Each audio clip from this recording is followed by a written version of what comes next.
primary source of education funding?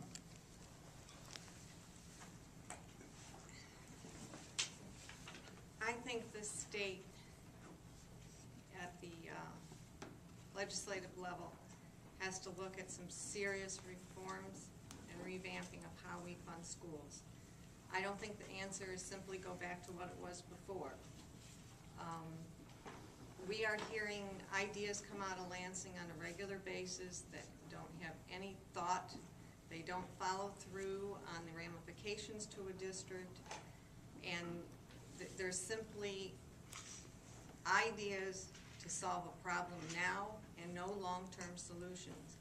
I think we as a district, after this election is over, I think we as a community need a citizen group to go to Lansing, keep on Lansing, and force them to seriously take a look at how things are done.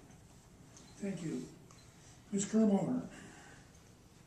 Can you repeat the question for me? Certainly. Due to the deep recession in Michigan, sales tax is down, per pupil allowance is down. Do you think Proposal A should be reconsidered or tweaked as the primary source of education funding? Okay. Well, I know that this year we saw, I think it was about $165 per pupil reduction. And I know that we are, that the current board is planning their budget for next year, planning on around I think it's 200 to 250 per pupil.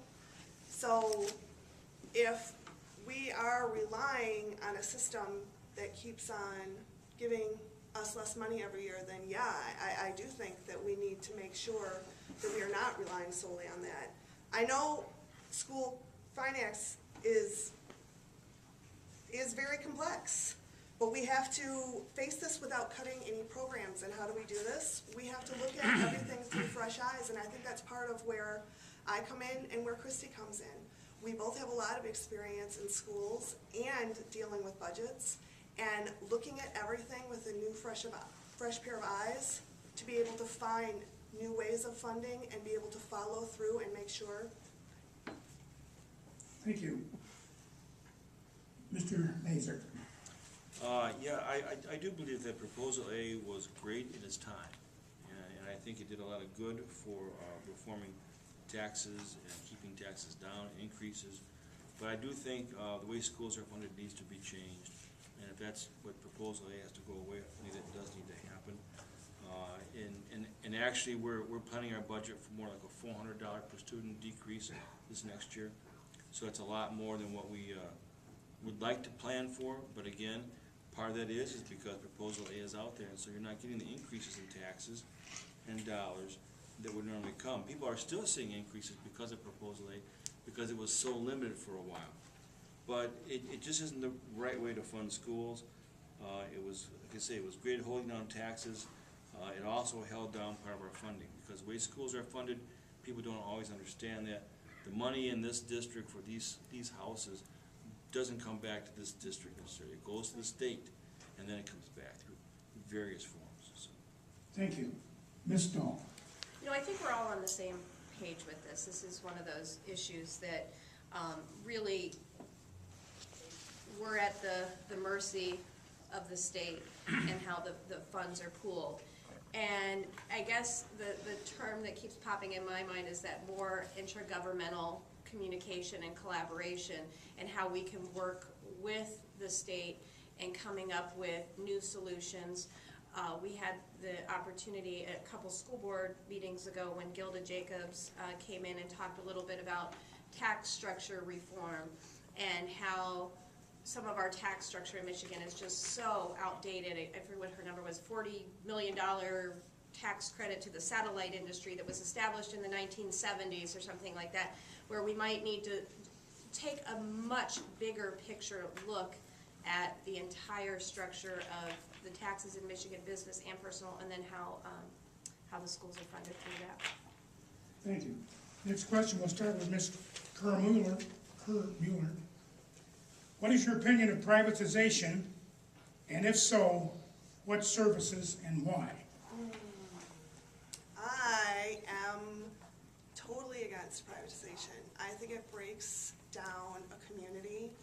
I think that if you walk through our schools, and I have been blessed by being able to sub in most of our K through 12 buildings, and talk to most of our staff, our support staff, custodians, parapros. Many of these people live in this community. Their kids go to school here. If we're privatizing and telling them that they're not worthy for us to support them, I think that's a huge problem. These are the people that are providing a safe environment for our children to learn in, and we need to keep them in the community. This is Ferndale. We are a community. We take care of each other, and we need to continue doing so. Thank you. Mr. Mazer. Privatization, have we done some of that already? Yes, we have in this district. One was our cafeteria services. Do I agree with it? In some cases, it does make sense. It makes business sense, as someone said, because that's what needs to be done to save some of our programs and to get some additional dollars back into our doors. So it does hurt. We made sure that when the cafeteria was privatized, that every employee, some of which were residents of our districts, had opportunities to be employed in the new company. So I agree with people, it does hurt when it happens. It's something that sometimes has to happen. I'm not necessarily in favor of it in all the areas, and we have to look very, very hard at that before we go to privatize any one particular area. So it's talked about all over the state right now. It's the way for every district to take a look at and see how they can either privatize, how they can join together, and how they can save revenue. We're more on the, trying to raise revenues that the state doesn't control, that we can help control, so we get those revenues in the door. Thank you. Ms. Stone. Yeah, and I know that is the trend in a lot of schools, and in fact, we're even behind the trend. We have privatized very little compared to some other districts. And I guess from a clearly business standpoint, I understand it, but me personally, I kind of like to look at the human impact of our decisions. And I think what Nan was talking about, a lot of these employees that are being, privatized out are people who live in our district and may actually have kids in our district. So, in the end, we're paying for it. We're going to pay with the fact that maybe these, people don't have a job and they can't feed their children, or they can't, be as involved or buy books for the kids, whatever it is. So I think we have to look at the overall human impact of our decisions when we're making them, and not just immediately go right to the bottom line. Thank you. Ms. Frederick. I don't like anybody losing their job. I don't like teachers losing their job. I don't like support people losing their job. We're currently offering now administrative service with our transportation department to Oak Park, which is a way to help keep our employees. As Chuck said, we did privatize cafeteria, and that hurt. And we did work with the Charter Group coming in, Chartwell's group coming in to save as many jobs as we could. And that's the human impact that Krista's talking about. It will come down to a business decision, but I, for one, don't want to see that be one of our decisions. I think we're working hard to try to avoid those types of things. Our employees are great employees, and we need to support them, and nobody should lose their job in this economic downturn that doesn't happen to. Thank you. Next question, we'll start with Mr. Mazer. If elected to the school board, how will you ensure that the arts, specifically band and orchestra, are not compromised?